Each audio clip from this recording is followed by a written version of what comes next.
How do you do that teleportation trick where you're always everywhere ahead of us? Trade secret, honey. How do you keep it so clean in here?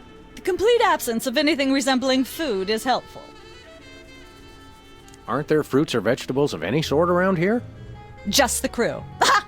I never get tired of that one. Okay, actually, no. We strive for realism, and the average bachelor kitchen doesn't contain any natural plant life except mold. What's the story with this show? Cooking Without Looking? It's a cooking show aimed at motorhead bachelors who have never seen the inside of a grocery store. Is there a big demand for that? You'd be amazed. Where's the host? Is he in watching the Myra show? No, he's one of the few who isn't. He got food poisoning while he was taping last week's show. Right in the middle, in fact. Was it gruesome? Yes, and unfortunately, this show goes out live. Can we get a tape of the show? This one? No, it's broadcast live. We don't tape it. See ya. Probably.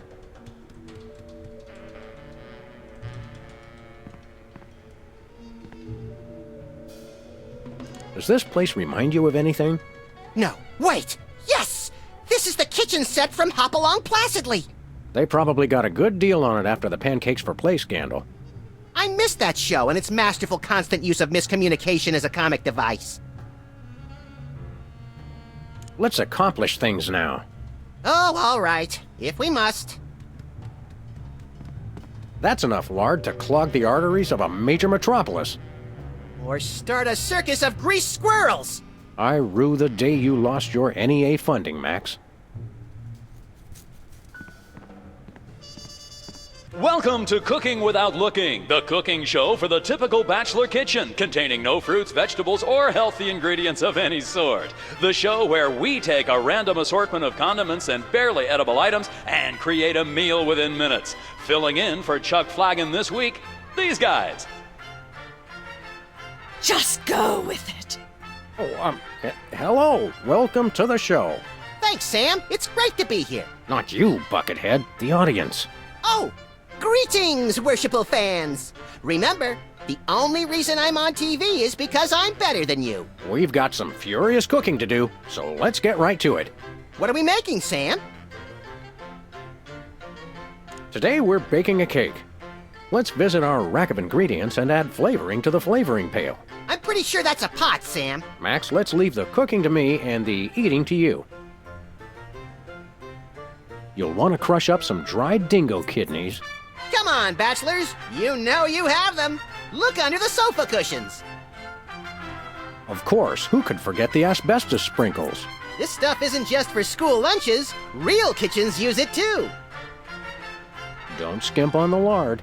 That's right. If you take the lard out of lardass, all you have is ass. Well said, Max. Every meal has to include some of the standards, like monk paste. Don't forget that saying. Monk paste for the taste, Pope vest for the zest. Make sure to include red dye number 2. If there's not at least some possibility of malignant tumors, it's not real bachelor cooking. Every chef has a signature ingredient that no one has ever heard of or used. Mine's MSG. If you put in enough that you feel a burning sensation in the back of the neck, forearms, and chest, you're just about there. Can we say enough about roofing tile shards? Obviously, we can. A dash of pink mink oil is a must. Nothing says I last ate real food in the 80s like the inclusion of something pink. Of course, it wouldn't be real bachelor cooking without Tweed. Bachelors, here's a tip. Tweed isn't just for cooking. It also makes a great toupee. No more than a dash of uranium pellets, They also go great in Chex Mix.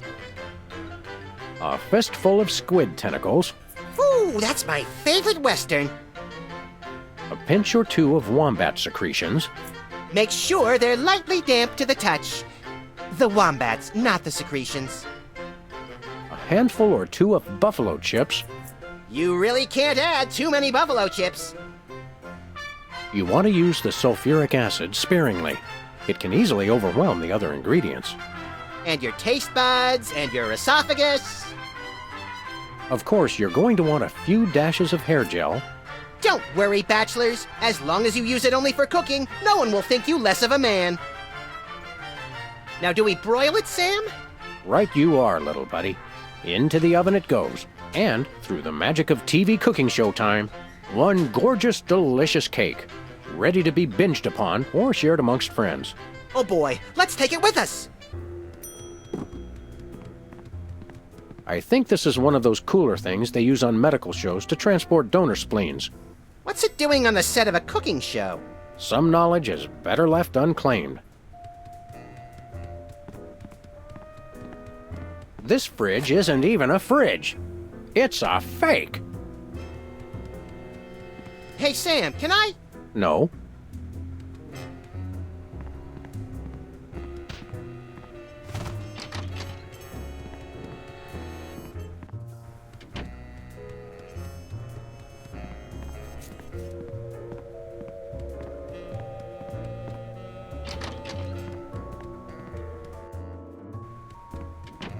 I just don't see how you can sing and be a judge. I don't think the public would swallow that. Hey, Sam, do my eyes deceive me, or are those our formerly hypnotized former child star acquaintances, the Soda Poppers? Sweet jellyfish paste on a stick, you're right. What are the odds? Did we find another judge? What about one of those guys?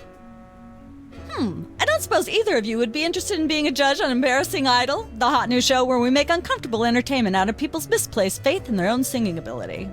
Oh, me!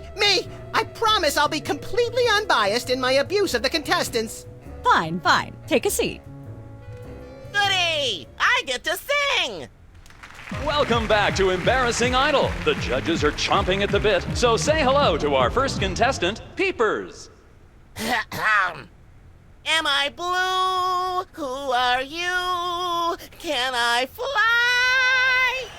Well, that was a bit sloppy, but I particularly liked how you hit that high note. That always impresses me. I think you'll get my vote. I'm definitely voting for you. After all, you are my brother. Very impressive. You sound almost exactly like a sick cat being dragged through rusty farm machinery. But this is a singing contest, so I think I'll have to vote for someone else. Is there anyone else? Not so far. Yay!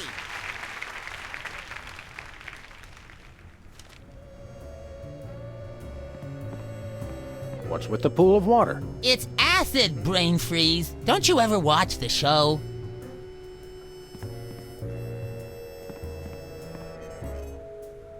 Hi, Mom. Hi. Hi. You got this stage set up awfully fast. You must have an army of minions to do your bidding.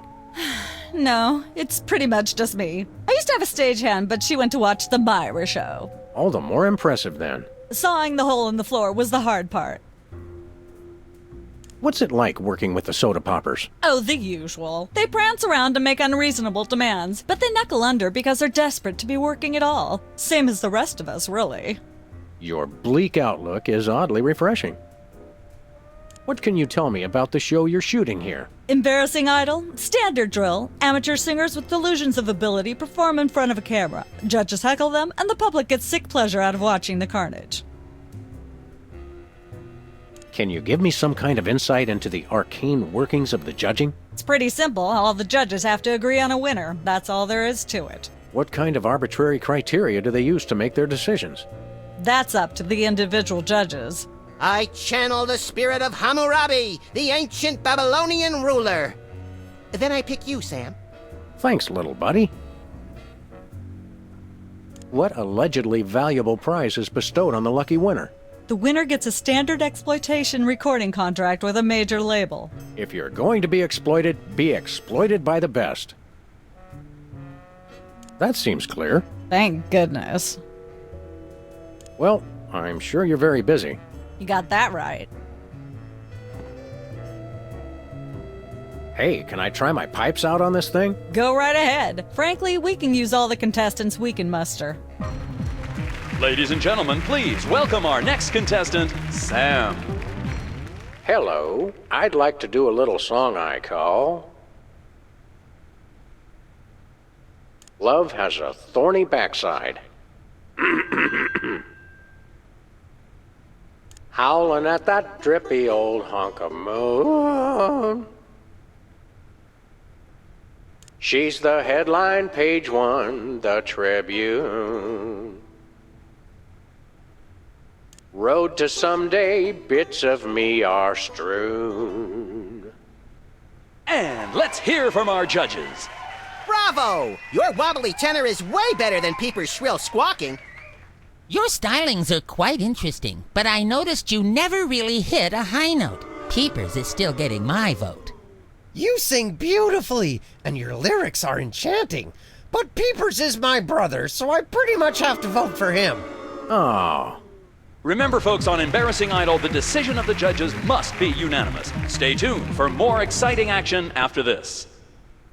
And we're cut. It's okay to sing again if you want to, by the way. Could improve your chances.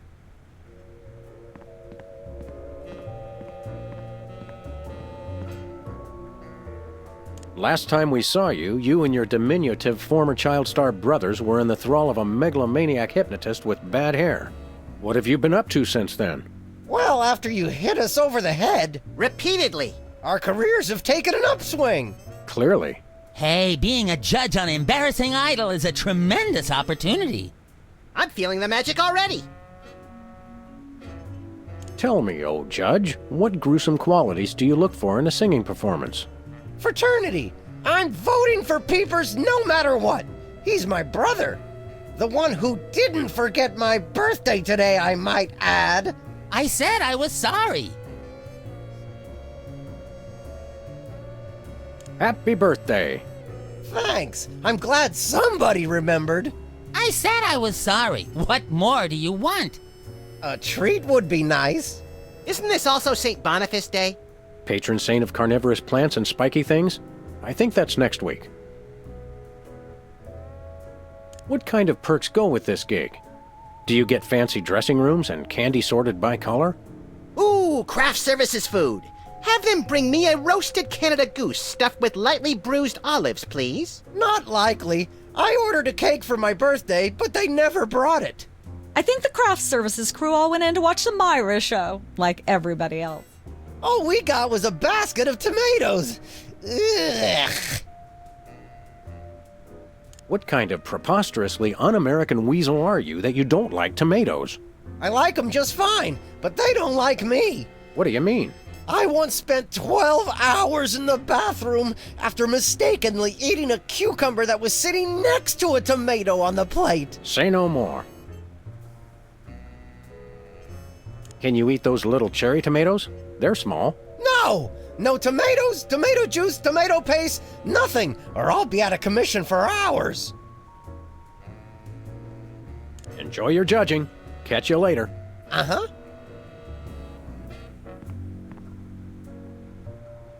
So, Whizzer's birthday is today, huh? See? Some people pay attention to these things. Oh, come on. I already said I was sorry for forgetting. I confess I don't really understand how you could forget Whizzer's birthday.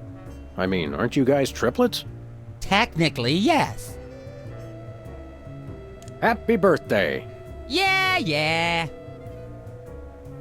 What can you tell me about this contest you're judging? Not much to tell. People sing, we judge them. You want to know more? Ask the director. We judges don't have to concern ourselves with operational details.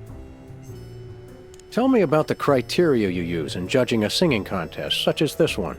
I'm a stickler for technical proficiency. Usually I look for a high note. Someone who can hit a really high note always impresses me. I see. If you'll excuse me, I've got some lines to color outside of. It's your life. Judge looks good on you, Max. Thanks. I hope it comes with lunch. Don't let your passion for overzealous criticism get in the way of our primary goal here, little pal. I already forgot what that is. Myra Stump, holding the audience hostage?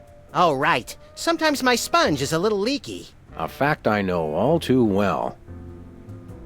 Any advice about your fellow judges? Well, word around the local judging circles is that Specs is a sucker for a really high note. But Whizzer, I don't know. I don't think you're going to be able to get him to change his vote. Well, perhaps I can deal with him some other way. I think I'll poke around and look for clues, or craft services crawlers, or both. If you poke up some crullers, I want 6.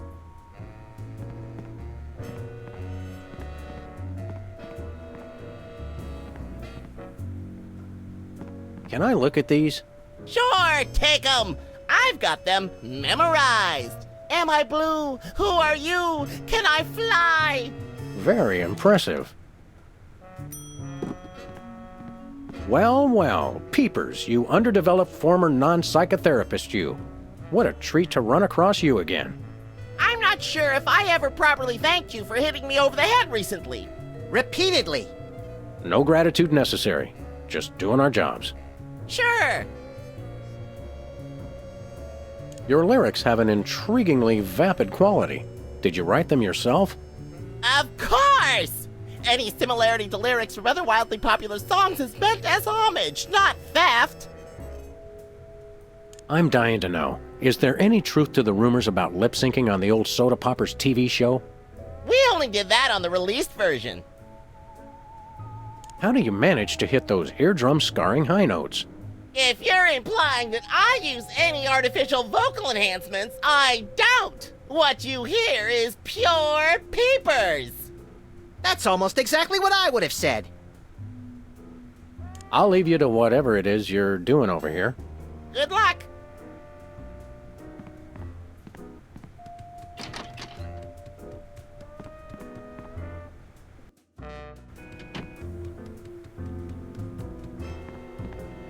These are all thesauri. Who decorated this set? English majors working for peanuts, as usual.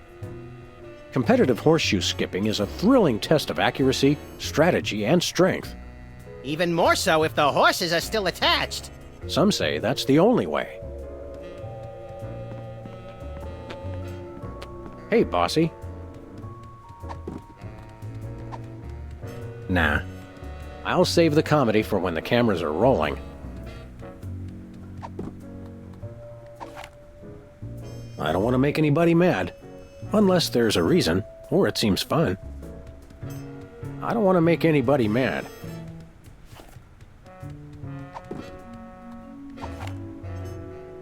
That would hardly be sporting. I don't think cows are in season.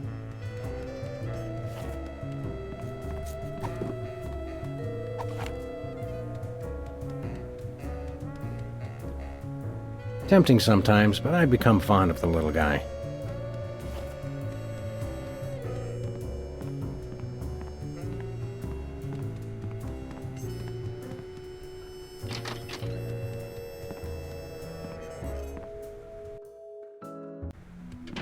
Look, Max, there's the door to Myra's set. Let's get in there and liberate her literally captive audience. Sam, forget the hostages. There's somebody famous. It's Hugh Bliss. Who, Bliss? No, Hugh Bliss. Inventor of prismatology. Helped millions unlock the power of their personal color spectrums. Right, the stage magician turned happiness guru. Like we didn't have enough of those already. I want to meet him. Fine, but if he magically pulls another rainbow butterfly out of somebody's ear, I'm leaving. Hi, Hugh Bliss. Hi, I'm Hugh Bliss. Yeah, we know. And you are Sam and Max, freelance police. How'd you know? Do you believe in magic? 'Cause I do. So, Hugh Bliss, what brings you to WARP? I too am here to meet Myra. How'd you know we came for Myra? Oh, don't you see? I can read your mind. As the resident doubting Thomas of this crime-fighting duo, I consider it my civic duty to say, prove it. Okay, think of something, anything. Hugh Bliss is a big fat charlatan. Was he right? Big deal. Everyone thinks that. Oh? Think of something else. Pennies on the eyes of a dead mime. Well? I must have been silently mouthing the words. Really? Think of something else. 6,373,411.98. Sam? Lucky guess. Was it?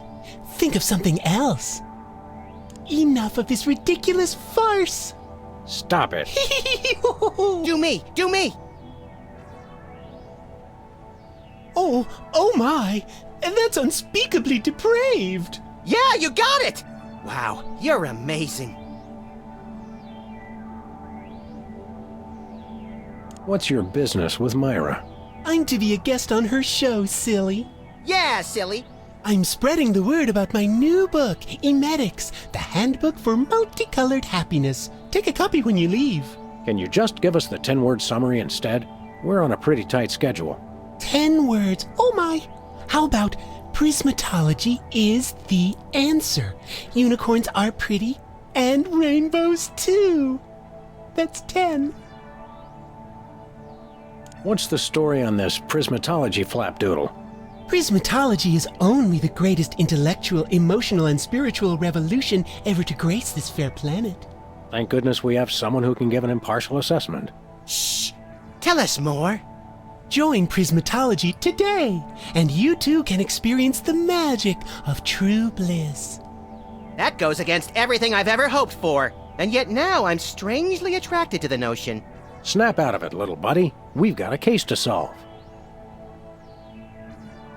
Sorry to interrupt your little joy fest, but I've got a situation here. Never fear, pretty lady. Hugh Bliss is here. Yeah. Anyway, our game show host went on Myra hours ago, and he still hasn't come out. Think you can fill in till he gets back?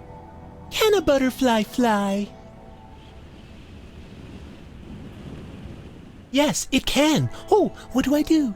When a contestant comes to the podium, just read him a question from the card. Then, when he gets it wrong, insult him and tell him to get off the stage. Oh, no. Prismatology teaches us to love everyone, no matter what. Right, just read the cards. Okay. I still love you. Emetics. Life troubling your digestion? Reality blocking your passages? Expel your troubles with Emetics, the Handbook for Multicolored Happiness. Already got a copy. I read it every morning on the can. Multicolored happiness indeed.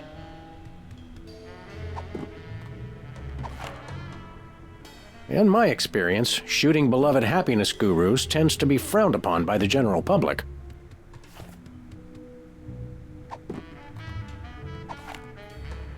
Oh, there's no crying in Prismatology.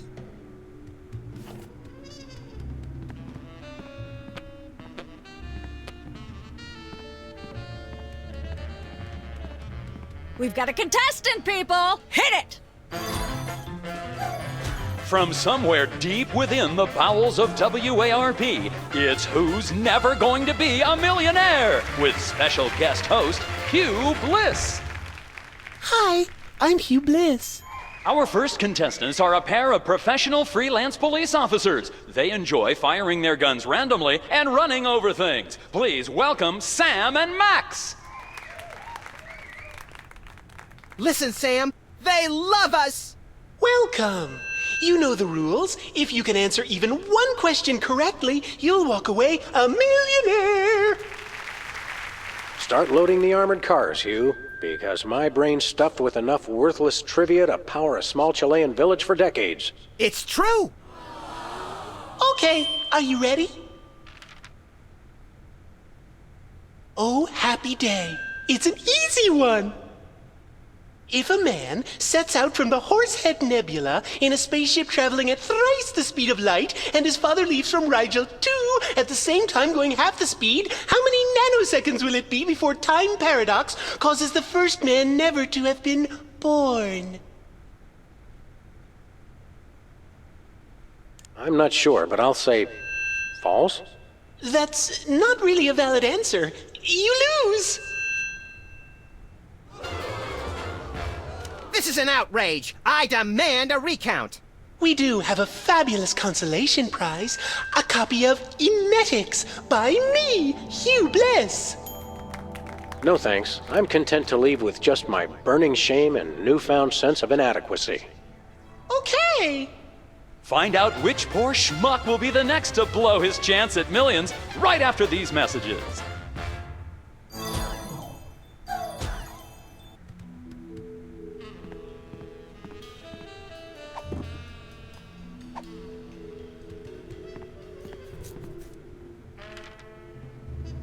Hey, a perfect fit. Director. Sam, I've just deduced a vital piece of information in the case. That is where the director sits. And people say you've been mailing it in. Hi, Hugh Bliss. Hi, I'm Hugh Bliss. Dazzle us with a feat of legerdemain, why don't you? Okay, I'll show you the magic of prismatology in action. Pick a color, any color. Ochre! No, mauve! Burnt sienna! How about a color I've heard of, Pick a color, as long as it's red, green, or blue. It's not easy being green. Oh, but it is, with magic.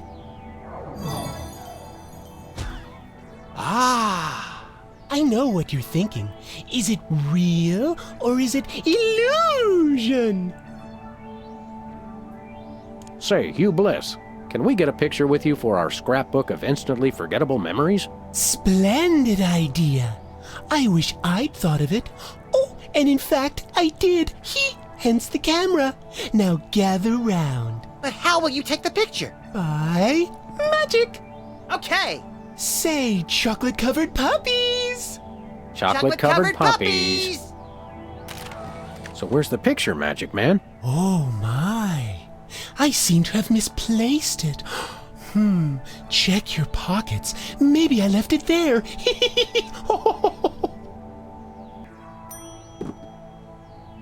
Bye.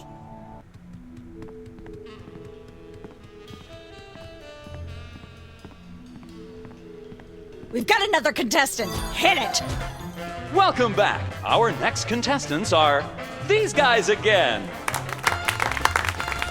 Okay, are you ready? The question is, am I blue? No, Hugh, you're not blue. Oh dear! Oh me, oh my! That's absolutely right! Yes. Congratulations! You're a millionaire! We're rich! Filthy rich! We just went bankrupt, so we will not be back after these messages. I don't believe it. Well, this is awkward, but we don't actually have $1 million in cash. Sweet mother of all quiz show scandals. We'll have to give you $1 million worth of food stamps. They're right over there. Hold on. Can you buy deep-fried licorice ropes with food stamps? We'll take it. 1, 2, 3, 174, 175, 999,999, and $1 million. Let's go spend it, Sam. It's burning a hole in my pocket. It's putting quite a bulge in mine.